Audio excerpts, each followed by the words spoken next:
we found this station in a very bad situation. The kitchen is dilapidated. The clinic is actually closed because we cannot even have people going in. The gate lodge, which is supposed to be a security zone where armory, in terms of armory and also for the officers, is actually not habitable at all. Therefore, this morning I came to ensure that the projects have started, and we are starting off with the gate lodge, which is very important, being a security area, and equally doing a clinic. And this is in line with the national agenda to also have that the health care and the health agenda being enhanced in all areas. We are looking at having health issues being looked at in a deeper meaning in our prison facilities, and this is just a start. We are doing this across the country, and it would be good to see prisons reforms being followed, and we are happy about that the task force is there. So the recommendations that will come in place, we are going to follow them, and they are going to enhance what we are already doing right now. We want to transform our institution and our department.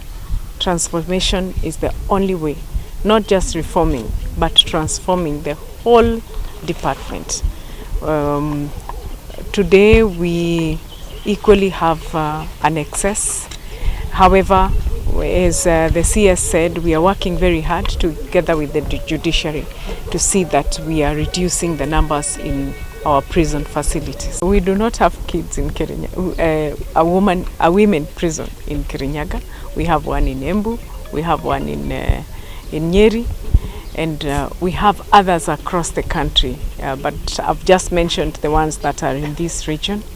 The children in prison, first and foremost, we are fast-tracking, the Judiciary is fast-tracking the cases of women who are petty offenders to ensure that the children who are very young, the children who are in prison are below 2 years.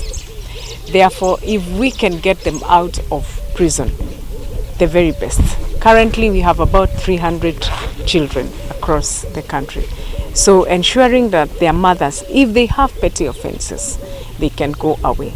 Secondly, we are working very hard to ensure that the mothers, the facilities are catering for the mothers who are in prison in a better way. There are those mothers who are still lactating. We have children even of 1 year, 2 years, and others even 1 day. Therefore, we have mothers who are lactating in our prisons, and it would be good to have them separately, away from the other the other inmates, to avoid contamination of diseases, and equally picking of mannerism from the other inmates. We would also want to see that the children are having better and modern daycare centers. A daycare center is where the children, while their mothers are going through counseling, while their mothers are going through vocational training, then the children could be in one area under the care of a matron who is taking care of them, feeding them, and ensuring them that they are in good shape and they are in a secure place. So improving of our daycare centers is our priority, and ensuring that lactating mothers have a special place where they can breastfeed their children, and they equally are sleeping in a separate place. That's why we are enhancing and we are pushing for the one prisoner, one bed, one mattress, one baby, one cot, because we also do not want them to sleep with the older women.